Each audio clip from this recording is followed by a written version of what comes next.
del orgullo. El orgullo es algo que ataca a todos los humanos, hermanos. El orgullo es algo que ataca a todos los humanos. Claro que a unos le ataca más y a otros le ataca menos.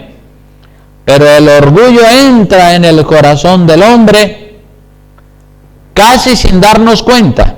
Casi sin darnos cuenta se nos puede meter el orgullo en el corazón. Comenzamos a sentirnos orgullosos de lo que somos, orgullosos de lo que tenemos. Y el orgullo es un virus que infecta todo nuestro ser, espíritu, alma y cuerpo.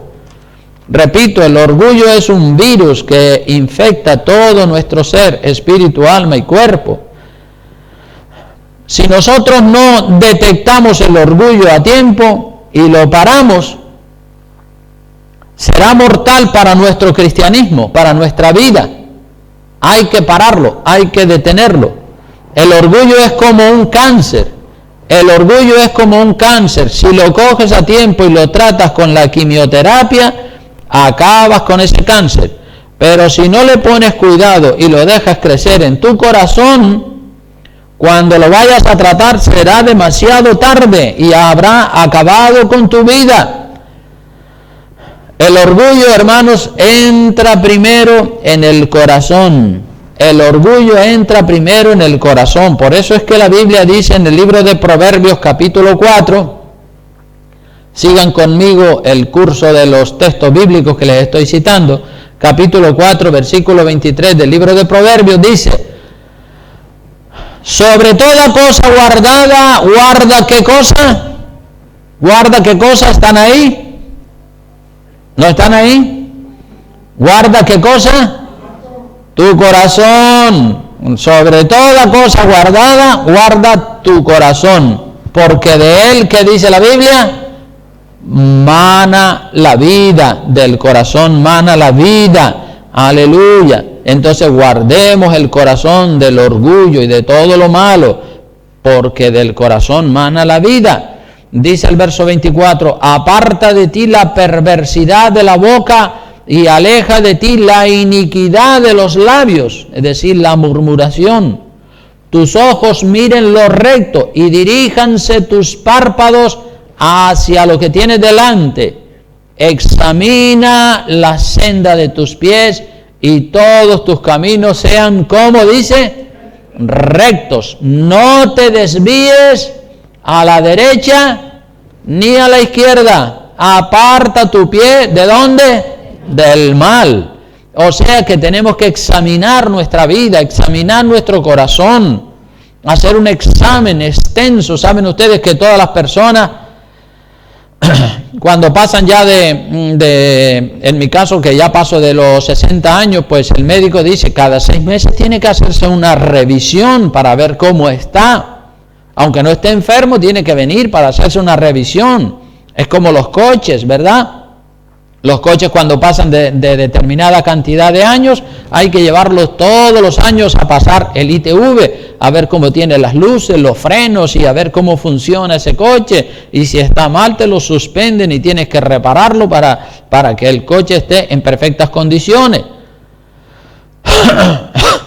Y así quiere Dios que pasemos una revisión todos los años, de cuando en cuando, para que estemos en perfectas condiciones espirituales. He visto caer, hermanos, muchísimas personas en ese fango del orgullo, por no tener cuidado con los sentimientos del corazón. Tenemos que cuidar los sentimientos del corazón, si no vamos a caer. Sobre toda cosa guardada, guarda tu corazón, porque de él mana la vida. Vamos a ver lo que dice Jeremías 17, 9. Jeremías capítulo 17, versículo 9. Dice la palabra del Señor allí, dice: engañoso es el corazón más que todas las cosas y perverso, ¿quién lo conocerá?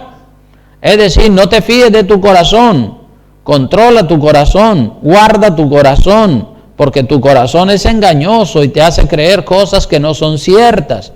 El corazón no es la guía que nos debe guiar. Nos debe guiar la palabra de Dios. La Biblia es la guía más segura que usted puede tener. No se deje llevar de los sentimientos de su corazón, porque el corazón es engañoso. Déjese llevar de la palabra de Dios, que es la guía correcta. Engañoso es el corazón y perverso. Lo dice claramente la palabra. ¿Quién lo conocerá? Solo Dios lo conoce, pero si le pedimos ayuda a Dios, Él nos da sabiduría para conocer si los sentimientos de nuestro corazón están en orden o están en desorden. Cuando se ha metido el orgullo en un corazón, la persona se vuelve criticona, se vuelve arrogante, deja la lengua suelta para hacer daño a los que están en autoridad. Hoy vamos a ver cómo trabaja el orgullo en una persona. Y vamos a coger dos personajes bíblicos para ver los efectos del orgullo. María, la hermana de Moisés, y Absalón, el hijo o uno de los hijos del rey David. Vamos a ver cómo fue que se metió el orgullo en el corazón de estas personas. Y esto nos sirve para nosotros decir, pues mira, si en María, que era una profetisa, se metió el orgullo, voy a tener cuidado para que no se meta en mi corazón. El primer personaje que vamos a considerar es María. María era profetisa, era hermana de Moisés y de Aarón. Eran tres hermanos, Moisés, Aarón y María. Y vamos a ir al libro de Números, capítulo 12. Abra su Biblia en el libro de Números, capítulo 12. Y mire lo que dice allí. Números capítulo 12, versículo 1 al 16, ahí está la historia de María, la hermana de Aarón. Dice así, versículo 1, María y Aarón hablaron contra Moisés a causa de ¿qué dice? De la mujer cusita que había tomado, porque él había tomado mujer cusita. María era hermana de Moisés y de Aarón. Y María y Aarón, dice, fíjate que primero pone a María. Dice María y Aarón, no dice Aarón y María. Esto quiere decir que la que inició la crítica y la murmuración fue María. Aarón seguramente la escuchó y de un poco que le siguió la corriente, pero la que inició la crítica siempre se la pone en primer lugar. Por eso dice María y Aarón y no dice Aarón y María. Quiere decir que María fue la instigadora, la que inició la murmuración. ¿Y qué fue lo primero que hizo María? Lo primero que hizo María fue desprestigiar a Moisés, descalificarlo por haber tomado una mujer africana, una mujer etíope, una mujer de raza negra. La mujer cusita era una mujer de Etiopía, probablemente era negra y era de una raza diferente a la raza hebrea. Y todos nosotros, hermanos, conocemos la historia de Moisés y lo que fue capaz de hacer por el pueblo de Dios, pero María no tiene en cuenta esas cosas.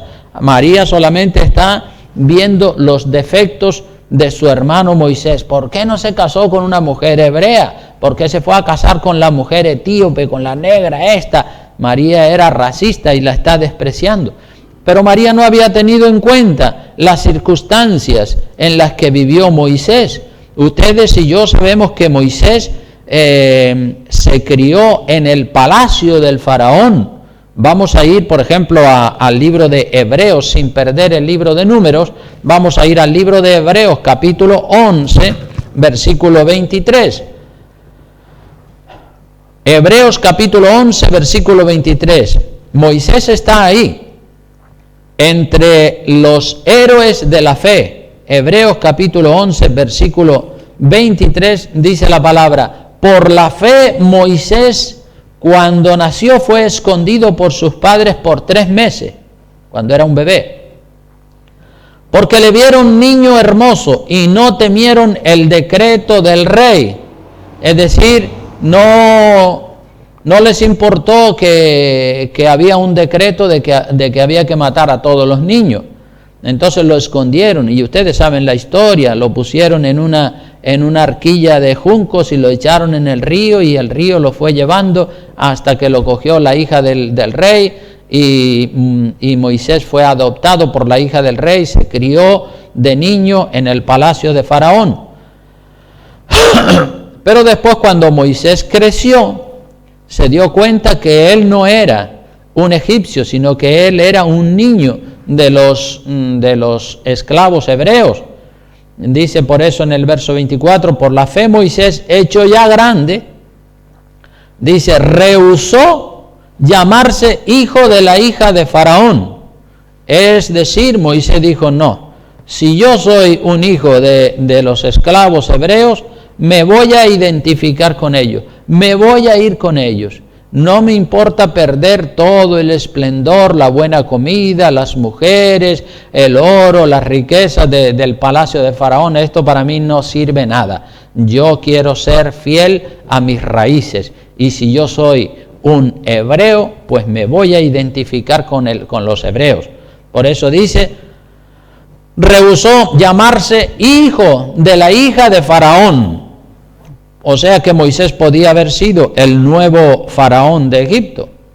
Y en el verso 25 dice, escogiendo antes ser maltratado con el pueblo de Dios que gozar de los deleites temporales del pecado.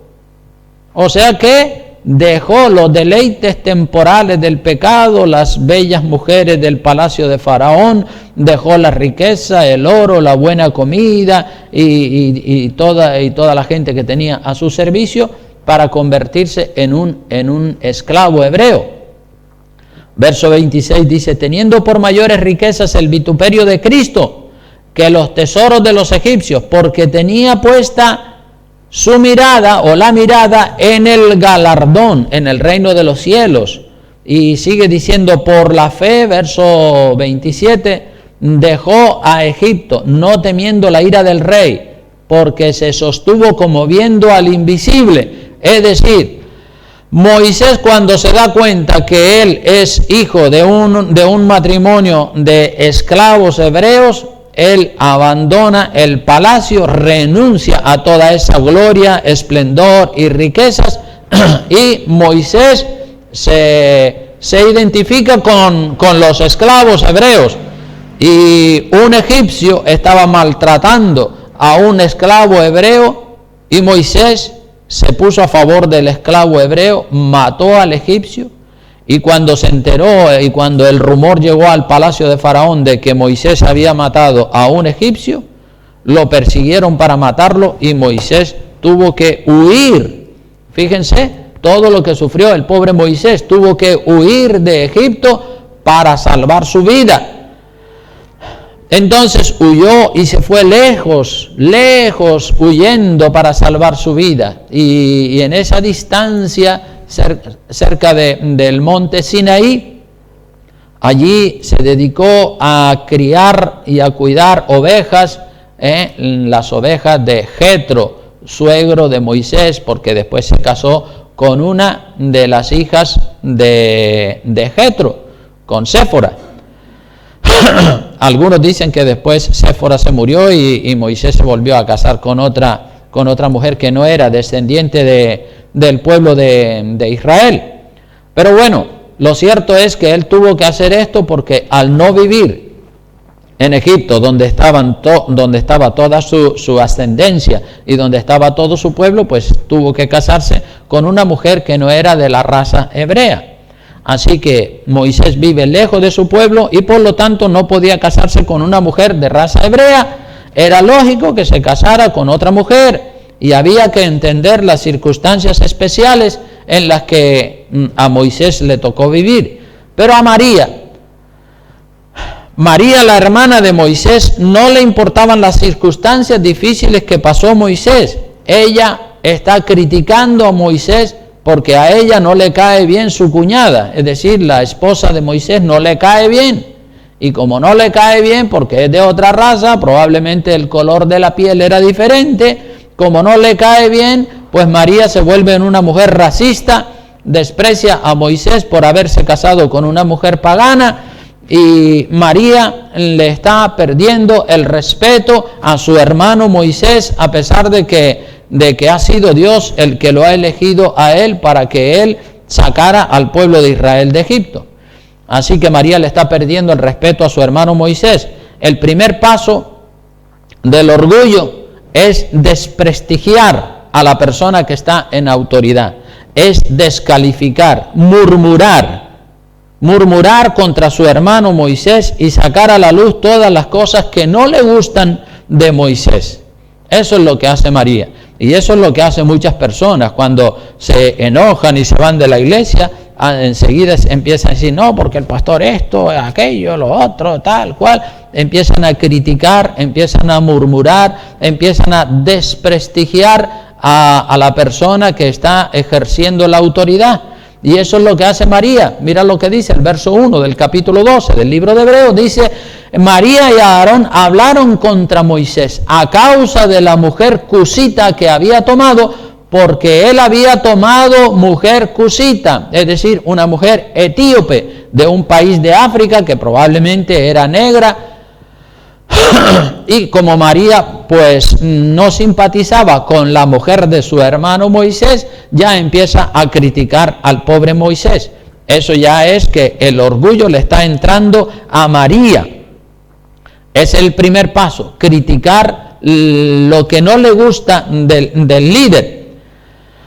Y el segundo paso, a donde lleva el orgullo a María, el segundo paso consistía en la autoexaltación propia de sí misma. Primero era desprestigiar a su hermano y ponerlo a la altura del betún, ponerlo bajo para que la gente le faltara el respeto. Y el segundo paso es ponerse ella en un pedestal, ponerse ella en un lugar alto para desacreditar a su hermano y coger ella el mando. Mira lo que dice el versículo 2. Dice, y dijeron solamente, o sea, ya no solamente había criticado a su hermano Moisés por haber tomado una mujer cusita, que era despreciándolo a él, pero ahora ella quiere ponerse arriba, y dice, solamente por Moisés ha hablado Jehová, ¿no ha hablado también por nosotros? Y lo oyó Jehová. O sea que ahora se está exaltando ella a sí misma. Ya no está contenta con desprestigiar a su hermano Moisés, sino que ahora se está poniendo ella en un lugar alto. Solamente por Moisés ha hablado Jehová. ¿Qué pasa aquí? Este es el único que puede mandar aquí. Este es el único al que hay que obedecerle. ¿Acaso Dios no ha hablado también por nosotros? Dice María. Y esto, hermanos, es un ataque frontal contra el liderazgo de Moisés. Dios había elegido a Moisés para que él fuera el líder principal que sacara al pueblo de Israel de Egipto y lo llevara a la tierra de Canaán. Y es verdad que Dios le puso ayudantes a Moisés. Aarón y María eran ayudantes de Moisés, pero María ya se quiere poner por encima de su hermano Moisés. Ya le ha criticado el haberse casado con una mujer cusita, y ahora ya ella se está exaltando a sí misma con esta interrogante de ¿solamente por Moisés ha hablado Jehová? ¿Acaso no ha hablado Dios también por nosotros? Por eso digo que esto ya es un ataque frontal contra el liderazgo de Moisés. Esto es también lo que se llama un desafío de autoridad. María está plantándole cara a su hermano Moisés diciendo, ¿qué pasa aquí contigo? ¿Tú te crees que aquí Dios, el único que tiene palabra de Dios eres tú? ¿Quién te has creído tú que eres? Por mí también Dios ha hablado. O sea que María se está levantando en contra de la autoridad que Dios le ha dado a su hermano Moisés. Y es verdad que María era profetisa y que Dios había hablado por medio de ella, sí, es verdad. Pero eso no le da derecho a María, no le da derecho a descalificar y a desautorizar a su hermano Moisés. Menos mal que Dios intervino para frenar y para castigar a María. Si no se hubiera levantado, si Dios no interviene a tiempo, se hubiera levantado una conspiración contra el liderazgo de Moisés y el pueblo de Dios se hubiera visto envuelto en una guerra civil, unos a favor de María y otros a favor de Moisés. Es necesario que hayan problemas, es necesario, dice la palabra de Dios. No nos gustan los problemas, no nos gustan las diferencias de opinión, no nos gustan las críticas, pero las críticas siempre han existido y siempre van a seguir existiendo. Quiero que vengan conmigo a Mateo capítulo 18, sin perder el libro de Números, Mateo capítulo 18, en el versículo 7, allí dice: ¡ay del mundo por los tropiezos! Porque es necesario que vengan tropiezos, pero ¡ay de aquel hombre por quien viene el tropiezo! Es necesario, dice la palabra, que vengan tropiezos, pero ¡ay de aquel hombre por quien viene el tropiezo! ¡Ay de aquella persona que se agarre! Porque si está haciendo tropezar a la gente con su mal testimonio, con su crítica, con su murmuración, que se agarre, porque la factura que Dios le va a pasar a esa persona es impresionante. Juicio de Dios viene sobre esas personas. Primera de Corintios capítulo 11, versículo 19. Miren lo que dice, Primera de Corintios 11, 19. Dice así la Escritura. Dice, porque es preciso, viene a decir, el apóstol Pablo viene a decir lo mismo que ha dicho Jesucristo en Mateo 18. Dice, es preciso que entre vosotros haya disensiones, para que se hagan manifiestos entre vosotros los que son aprobados. Es decir, cuando hay una persona que murmura o que critica y que levanta calumnias en la iglesia, dice la palabra que eso Dios lo utiliza para sacar a la luz las intenciones del corazón. Dice, para que se hagan manifiestos entre vosotros los que son aprobados. Porque hay gente, igual que en un colegio, cuando el profesor hace el examen, hay alumnos que son aprobados y hay alumnos que son suspendidos. Los suspendidos son aquellos que no se tomaron las clases en serio. Los aprobados son los que pusieron interés y pusieron todo su corazón y aprobaron. Lo mismo es en la iglesia. Y en Primera de Juan 2, 18 al 19, Primera de Juan capítulo 2, versículos 18 al 19, hay también una declaración muy fuerte de parte del Señor. Dice así, Primera de Juan capítulo 2, versículo 18, dice: hijitos, ya es el tiempo, y según vosotros oísteis que el anticristo viene, así ahora han surgido muchos anticristos. Por esto conocemos que es el último tiempo. Han surgido muchos anticristos, es decir, personas que no aceptan la doctrina de Cristo. Dice el verso 19, salieron de nosotros, pero no eran de nosotros. Salieron de nosotros, salieron de nuestra iglesia, pero no eran de nosotros. Porque si hubiesen sido de nosotros, dice la palabra, habrían permanecido con nosotros. Pero salieron para que se manifieste o para que se manifestase que no todos son de nosotros. Es así lo que dice la palabra de Dios. Entonces, a veces Dios frena una conspiración, como en el caso de María. Dios frenó esa conspiración. Otras veces Dios deja que la conspiración coja cuerpo y siga adelante, porque Dios tiene propósito en todas las cosas y Dios dice, bueno, vamos a dejar que esto siga, a ver, porque así se prueba a las personas, a ver quiénes son los que de verdad están con Dios y quiénes son los que de verdad no tienen temor de Dios de ninguna clase.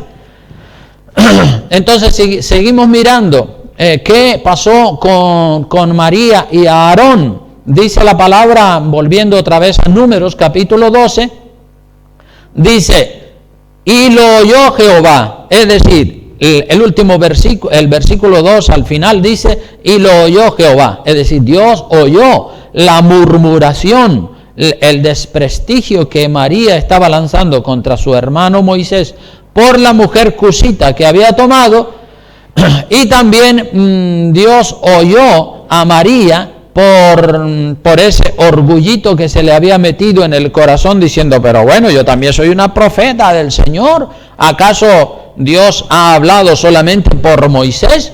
¿No ha hablado también por medio de mí?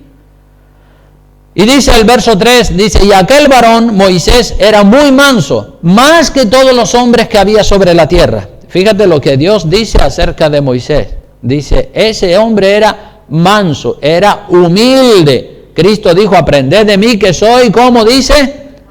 Manso y humilde. Y por algo fue que Dios puso sus ojos en Moisés y dice, este va a ser el hombre elegido por mí para que saque al pueblo de Israel de Egipto y lo lleve a la tierra de Canaán. No fue María ni fue Aarón, fue Moisés. La palabra de Dios dice que aquel hombre era muy manso, más que todos los hombres que había sobre la tierra. Por eso fue que Dios lo eligió a él. ¿Quién es María para levantarse contra su hermano Moisés? Dice el verso 4, luego dijo Jehová a Moisés, a Aarón y a María, salid vosotros tres al tabernáculo de reunión. Y salieron ellos tres. Entonces Jehová descendió en la columna de la nube y se puso a la puerta del tabernáculo y llamó a Aarón y a María y salieron ambos. Y miren lo que Dios le dice a Aarón y a María, o a María y a Aarón. Verso 6, y él les dijo, oíd ahora mis palabras, cuando haya entre vosotros profeta de Jehová, le apareceré en visión, en sueños hablaré con él. No así a mi siervo Moisés, porque es fiel en toda mi casa. Fíjate, Dios mismo está defendiendo el liderazgo de Moisés. Dice, a los profetas yo le hablaré por sueños y por visiones, pero con Moisés no. Con Moisés yo tengo un trato especial, dice el Señor. Dice, no así, verso 7, no así a mi siervo Moisés, que es fiel en toda mi casa, cara a cara hablaré con él, y claramente, y no por figuras, y verá la apariencia de Jehová. ¿Por qué? ¿Por qué, pues, no tuvisteis temor de hablar contra mi siervo Moisés? Dios está muy enfadado por la crítica que María ha hecho de su hermano Moisés. Ella ha sido la instigadora, ella ha sido la que arrancó con la crítica, ella fue la que comenzó a criticar. Aarón pues quedó ahí en segundo plano. Entonces dice el verso 9, la ira de Jehová se encendió contra ellos y se fue. Y la nube se apartó del tabernáculo, y he aquí que María estaba leprosa como la nieve.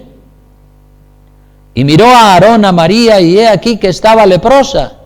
Y dijo a Aarón a Moisés, ¡ay, Señor mío, no pongas ahora entre nosotros este pecado, porque locamente hemos actuado y hemos pecado! No quede ella ahora como el que nace muerto, que al salir del vientre de su madre ya tiene medio consumida su carne. Estaba leprosa, María estaba leprosa. Entonces Moisés clamó a Jehová diciendo, te ruego, oh Dios, que la sanes ahora, perdónala y sánala, Señor. Parece que el primero que se da cuenta del pecado es Aarón, y Aarón pide perdón por haberle puesto el oído a María a la crítica que ella hizo, pero el juicio le cae a María porque ella fue la primera que inició la murmuración contra Moisés. Y ahora Aarón le está diciendo a su hermano Moisés, por favor, Moisés, perdónanos y sánala. Entonces, verso 13, Moisés clamó a Jehová diciendo, te ruego, oh Dios, que la sanes ahora. Verso 14, respondió Jehová a Moisés, pues si su padre hubiera escupido en su rostro, ¿no se avergonzaría por 7 días? Claro que sí. Si su padre, el padre de María, hubiese escupido en el rostro de ella, ella estaría avergonzada por 7 días. dice, sea echada fuera del campamento por 7 días y después volverá a la congregación. O sea que sí, Dios está dispuesto a perdonar a María por la intercesión de su hermano Moisés, pero antes de perdonarla tiene que darle una lección, tiene que darle un castigo, tiene que avergonzarla un poco para que ella ponga freno a su lengua y deje de murmurar. Entonces el castigo consistió que la echaron fuera del campamento, porque los leprosos no podían estar en el campamento, porque la lepra era una enfermedad contagiosa.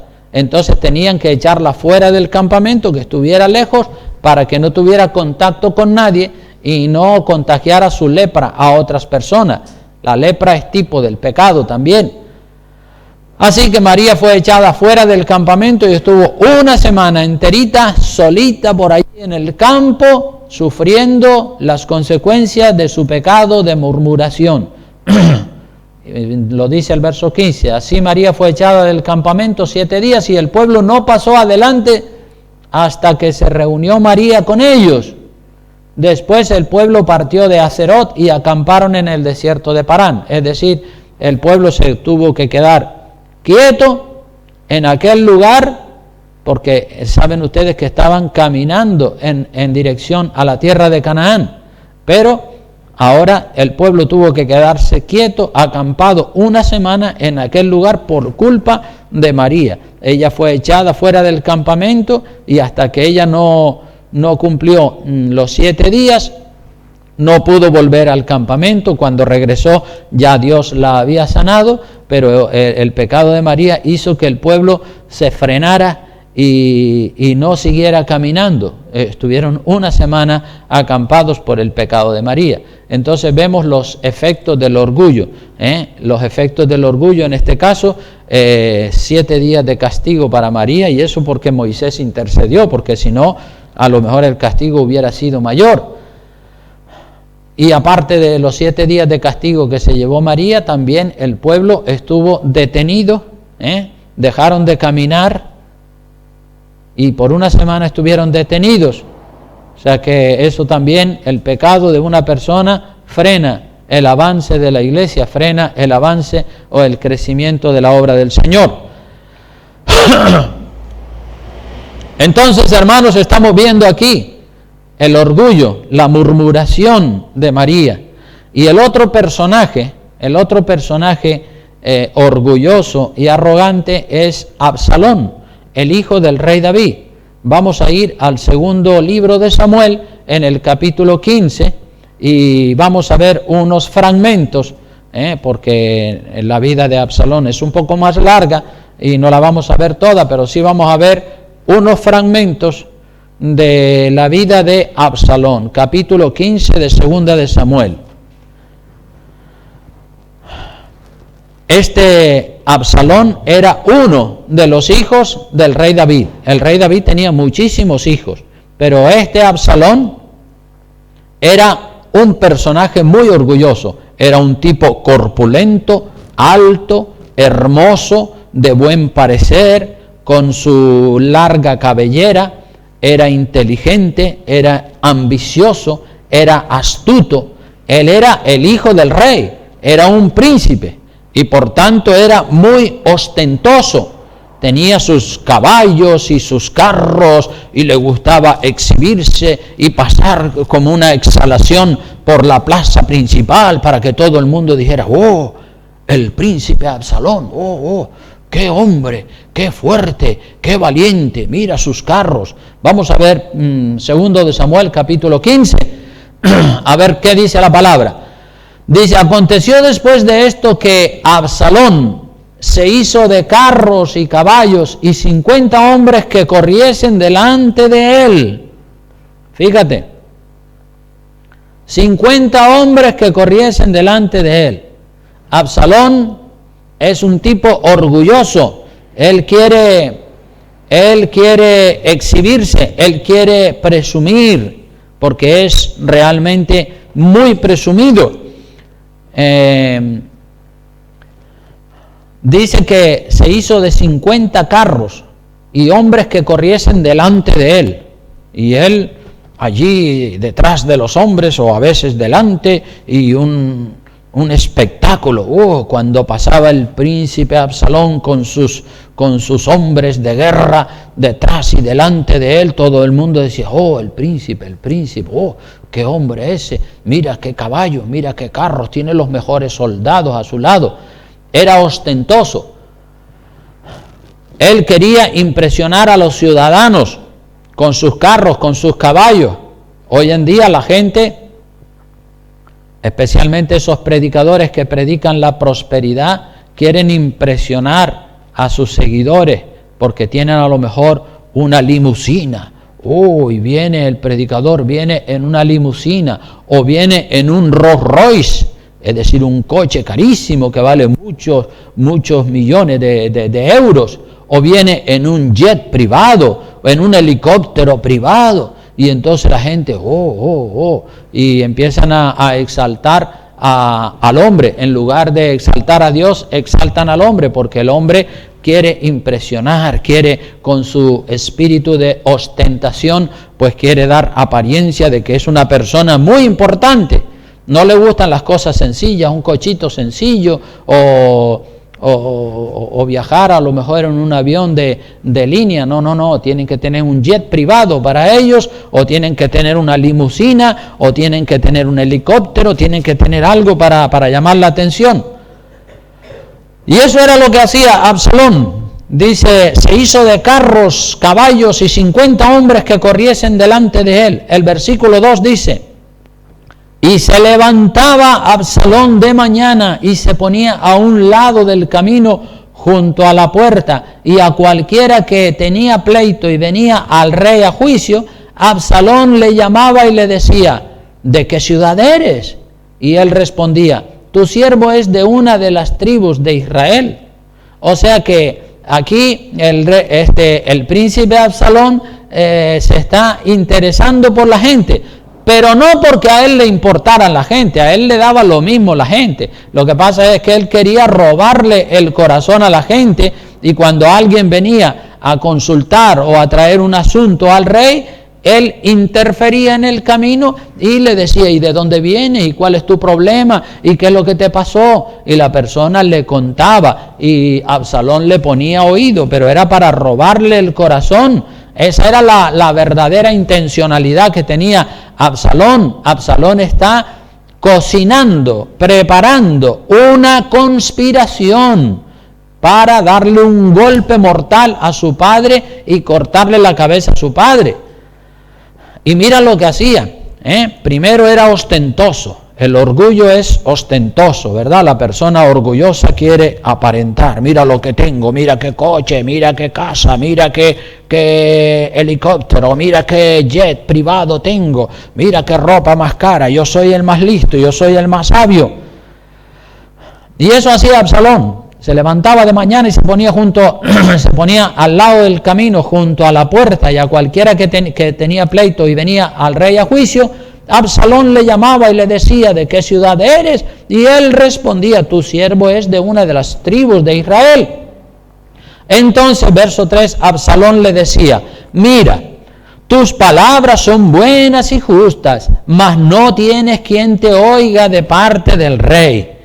O sea que Absalón le adulaba y le hacía la pelotilla a las personas que venían con un problema al palacio. Le adulaba y le lisonjeaba, y después despreciaba al rey.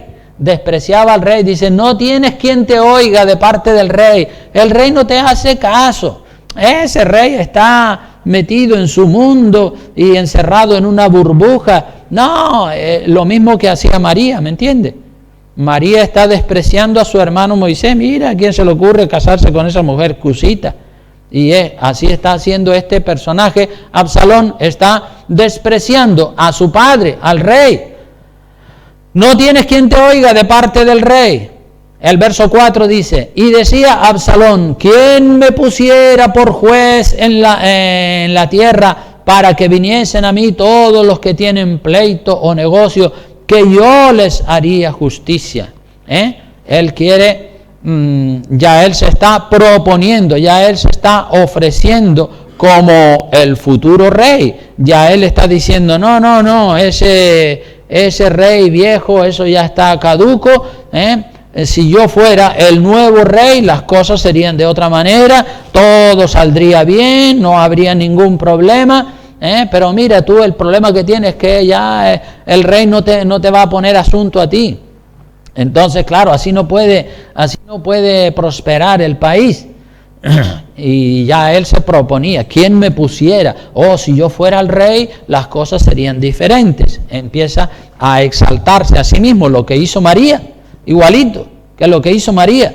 María comenzó a exaltarse a sí misma, después de haber menospreciado a su hermano Moisés. Mira tú, ¿a quién se le ocurre casarse con esa mujer cusita?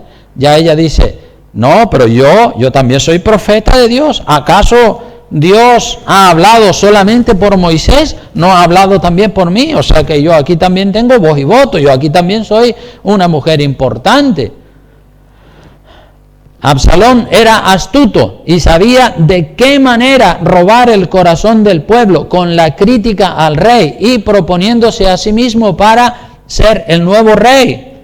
Verso 5 dice, y acontecía que cuando alguno se acercaba para inclinarse a él, porque al rey había que hacerle al rey y al príncipe había que hacerle una reverencia, así, bajar la cabeza delante del rey. Dice que cuando alguno se acercaba para inclinarse a él, y dice, él extendía la mano y lo tomaba y lo besaba. Esto no era normal. En todo caso le darían un beso al rey o al príncipe, pero que el príncipe besara a la gente o que evitara que le hicieran una reverencia, eso no era lo normal. Lo normal es que todo el mundo le haga una reverencia al rey y que en este caso que le dieran un beso al rey, pero que el rey evitara que le hicieran la reverencia y encima el rey besar, o el príncipe en este caso, besar al ciudadano, pues esto no era lo normal. Pero claro, esto era una estrategia astuta y sutil de parte de Absalón. Dice, se acercaba para inclinarse a él, el príncipe extendía la mano y lo tomaba y lo besaba. Mira lo que dice el versículo 6, que es muy significativo. Dice, de esta manera hacía con todos los israelitas que venían al rey a juicio. De esta manera, estas eran sus mañas, sus estrategias, con todos los que venían al rey a juicio. Y así, dice la última línea del verso 6, y así robaba Absalón, ¿qué cosa? ¿Qué robaba? El corazón de todo Israel. Se los estaba metiendo en el bolsillo, se los estaba ganando, y todo el mundo, el príncipe Absalón, ese hombre sí que sabe tratar a uno muy bien, ese hombre sí, porque claro, le daba la palmadita en la espalda, evitaba que le hicieran una reverencia, le ponía el oído y le escuchaba todos los problemas, y luego decía, no, pero ahí no te van a hacer caso porque el rey está ya viejo y no le importan la gente. Yo sí, si yo fuera el rey, yo resolvería tu problema en un plis plas. Entonces ese era el orgullo de Absalón. ¿Y saben una cosa? ¿Cuánto tiempo estuvo Absalón haciendo esta sucia labor? 4 años estuvo haciendo esa sucia labor, ensuciando el nombre de su padre, despreciando, criticando a su padre, que era un hombre, que el rey David fue el mejor rey que tuvo Israel, un hombre conforme al corazón de Dios.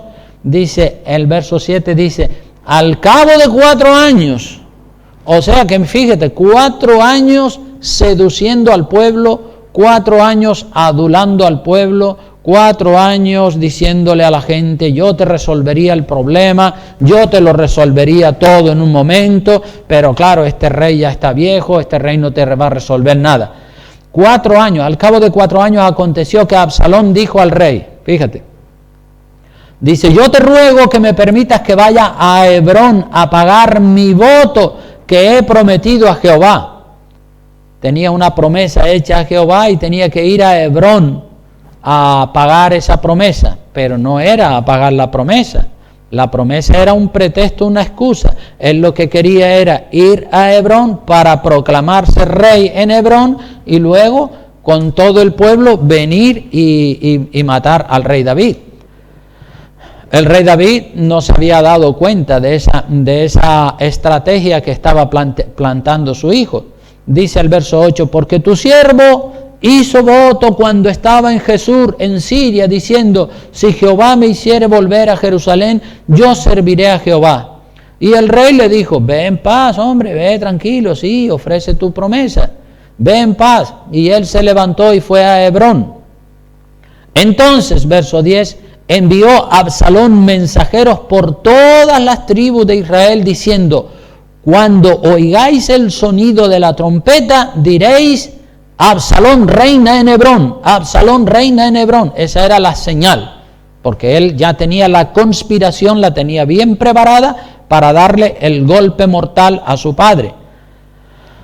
Dice el verso 11, y fueron con Absalón 200 hombres de Jerusalén, convidados por él, los cuales iban en su sencillez sin saber nada. Es decir, fíjate la conspiración que estaba preparando Absalón, y esos 200 hombres que eran también ayudantes del rey y gente tranquila, gente buena, pues él los llevó a Hebrón con el pretexto de que él iba a hacer allí un sacrificio para pagarle una promesa que tenía el Señor. Pero no, esa no era la intención. La intención era de proclamarse como rey en Hebrón y luego venir desde Hebrón a Jerusalén con toda la gente para matar al rey David. Dice el verso 12, mientras Absalón ofrecía los sacrificios, llamó a Aitofel Gilonita, consejero de David, de su ciudad de Gilo, y la conspiración, el complot, se hizo poderosa y aumentaba el pueblo que seguía a Absalón. Todo el mundo decía, oh, Absalón, sí, ese sí es un buen rey, y un genterío apoyando a Absalón. Y entonces un mensajero, dice el versículo 13, un mensajero vino a David diciendo, el corazón de todo Israel se va tras Absalón. Ay, mira la conspiración tan grande, mira que fue a Hebrón para proclamarse como rey y para levantar una conspiración contra el rey David. Y ya todo el pueblo está a favor de Absalón. Entonces, verso 14, David dijo a todos sus siervos que estaban con él en Jerusalén, levantaos y huyamos, porque no podremos escapar delante de Absalón. Daos prisa a partir, no sea que apresurándose él nos alcance y arroje el mal sobre nosotros y hiera a la ciudad a filo de espada. Es decir, aquella conspiración fue tan grande que el rey David dice, pues vámonos de aquí rápido, porque si ese llega, nos mata a todos, porque era un sanguinario, era un tipo que quería el reino por encima de cualquier cosa. Y el rey David y toda su gente que estaban con él en Jerusalén, se fueron de Jerusalén y huyeron a zonas distantes, porque ya Absalón venía con todo un ejército de personas, ya proclamado rey, venía a cortarle la cabeza al rey David, a su padre. Bueno, sabemos, si ustedes leen la historia de Absalón, pues verán que Absalón termina muerto, y cómo la conspiración que él levantó, pues al final se le vino todo en contra de sí mismo, y él fue muerto por los soldados del rey David. Pero hubo una carnicería, hubo una guerra impresionante, mucha gente murieron en esa guerra por culpa del orgullo de Absalón. Entonces, como dice la palabra, es necesario que entre vosotros hayan disensiones para que se hagan manifiestos los que son aprobados, y los que son aprobados se mantienen ahí firmes. Sí, Señor, yo estoy aquí contigo, yo soy leal a Dios, soy leal a la palabra, soy leal al pastor y me mantengo firme. Y si hay que hacer una observación un día, pues se hace. Y si alguien tiene una cuestión, dice, pastor, a ver, aclárame esto, yo no entiendo esto, yo no entiendo aquello. Pues yo estoy aquí para aclararle a cualquier persona, a cualquier hermano, cualquier duda que pueda tener en su corazón, porque obviamente surgen dudas y surgen inquietudes y a veces hay gente que no entiende esto o que no entiende aquello, pero yo les quiero decir que yo les aprecio mucho a todos ustedes y que estoy aquí para responder cualquier inquietud, cualquier duda que ustedes puedan tener acerca de este o acerca del otro o acerca de cualquier asunto de la iglesia. Amén.